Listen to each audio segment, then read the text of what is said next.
So how about Baker Mayfield having a really good performance on Sunday Night Football? He's continuing to play great football, and it's really cool to watch. While Cleveland only put up 20 points, you have to keep in mind they only had 7 possessions, and one of those possessions was just them trying to run out the clock. So really, this was a great day for Baker Mayfield and the Browns offense, even if the final score doesn't necessarily show it. So yeah, let's get into the film study. Let's talk about this play. This is a lot of what you would see Cleveland have success at when playing the New York Giants, and this is really the way to beat the Giants. The Giants like to play zone coverage, and for Cleveland, they're just going to run a lot of plays that can do well against zone, and basically the idea is it's really difficult to stop if you're the Giants because the running game is so lethal. You have to move up to be able to stop the running game, but then if you're doing that, it can allow for gaps in the zone coverage. Like on this play, you have a receiver who's running a curl route relatively deep, and so you can see how this play would work, right? He can sort of thread the needle in between two Giants players who are over the middle of the field, and it's cutting before the safety is deep, so that's where Mayfield could throw the ball to. As you see, Mayfield takes a snap, runs a play action, and throws the ball. And I pause it right here. It's not a great time to pause it. I get it. It's very blurry, but I'm pausing it here just because I want you to see exactly what's going on.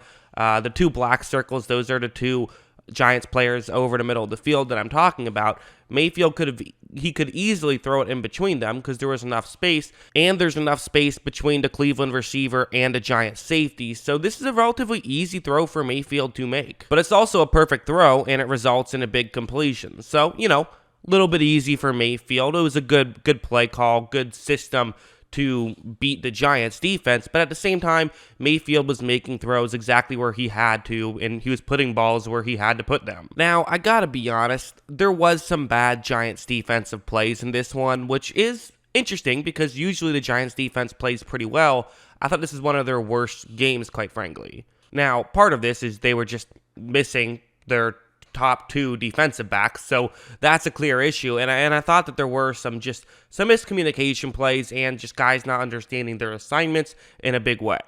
Like on this one, it's going to be zone coverage for the Giants. They are selling out to stop the run to some degree, so this now means that if it is a pass, which it is going to be a pass for Cleveland, then they basically just have 5 players playing zone coverage. And so for Cleveland, since they have 2 receivers who are running routes to Mayfield's left, and there's 2 Giants players who are in charge of covering that area, this shouldn't be this big of a deal for the Giants, and this is a play that they should be able to stop. But once Mayfield fakes a handoff and looks over to his left, you see right here, this is just not the proper positioning because you got to recognize the situation, and you got to recognize where you have to be and get over and make sure you play tighter defense. Just turn it into man at this point. You don't have to worry about looking in Mayfield's direction. I get that you're concerned about Mayfield potentially running, but you got to just trust your defensive line up front.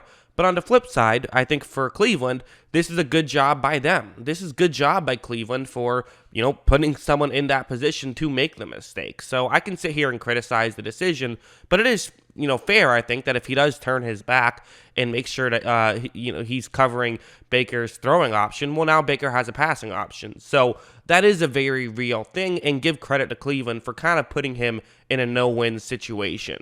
So yeah, Mayfield makes the throw as to be expected.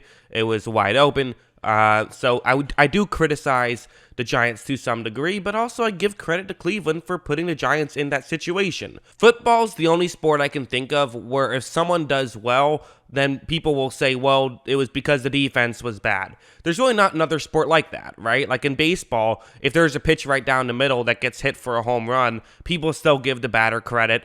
In basketball, if someone makes a three-pointer, no one says, well, it was bad defense because that's why. Seems like only football is that the case. There's probably other examples that I'm just not thinking of. But yeah, basically my point is give credit to Cleveland even on the plays that look like bad defense. I also like plays like this where for the Giants, it's a bit interesting. So it's going to be a Tampa 2 concept, but with an extra player in coverage. So basically, the route you see on the screen, it could get open, it could not get open. It's really going to be a post-snap read for Baker, and I feel like I've seen Mayfield early on in his career make the wrong read on these so frequently and throw a pass that he shouldn't throw and get intercepted on a play exactly like this a ton, especially with the extra player in coverage. That has been a real thorn in Mayfield's side, especially his rookie year, I thought it was. But once Mayfield takes the snap, you look on the screen and you can see that clearly there is going to be a bit of separation right here, or,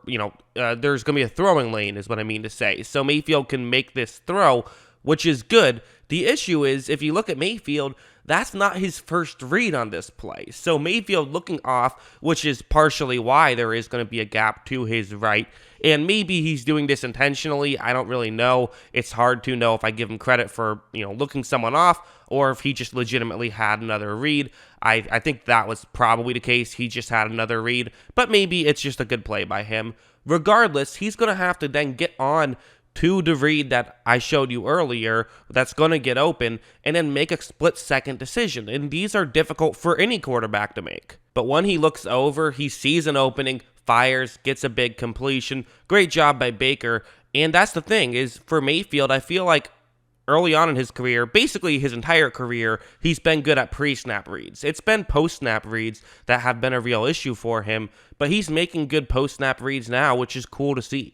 I'll show one more because this is kind of a fun play. He got kind of some criticism, but also some credit for this play. It was a touchdown. Why did he get criticized for a touchdown? Well, I'll show you. So it's going to be a play action, and you have two players who are going to run to the right. Those are the two key players on this one. Those are the guys to watch. It's Landry, and then it's David Njoku. Those are the two guys. So basically, it's not a rollout, but Mayfield is eventually, it's not a designed rollout, but Mayfield is going to eventually run to that side of the field to make it for an easier throw. So Mayfield takes the snap, he fakes a handoff, and he looks, and you see Njoku it looks like he's about to fall down right here because there was contact with the linebacker. And so Mayfield, who is looking at him, I think very understandably so, looks off him now because it looks like he's going to get taken out of the play. And I think that's honestly why no Giants player ends up picking him up, because they kind of felt like, okay, he's about to fall down. Let's just not worry about him because Mayfield's running out of time. So Mayfield gets off that read, but Njoku somehow stays on his feet and could have been open. But for Cleveland, you don't care that much because Mayfield made an incredible throw. Landry made a great catch, and you got a touchdown. So it's all the same regardless. So I don't really blame him that much for a misread. I think it was kind of just one of those weird situations. And again, he made a great throw for a touchdown. What's not to like? So yeah, I wouldn't call that a criticism whatsoever. I think it was a good play. I think that he made a lot of good plays. And honestly, he didn't really make any plays that I didn't like. Every single, even the bad plays, were very understandably bad plays. So I thought this was a great game for him. He continues the tear he's been on. And for Cleveland, you're getting close there. 10 wins, and still don't have the playoffs locked up amazingly, but it's looking good, and this is a big win. Yeah, that's what I think. What do you guys think? Let me know in the comments below. Always love hearing from you, and of course, as always, thanks for watching.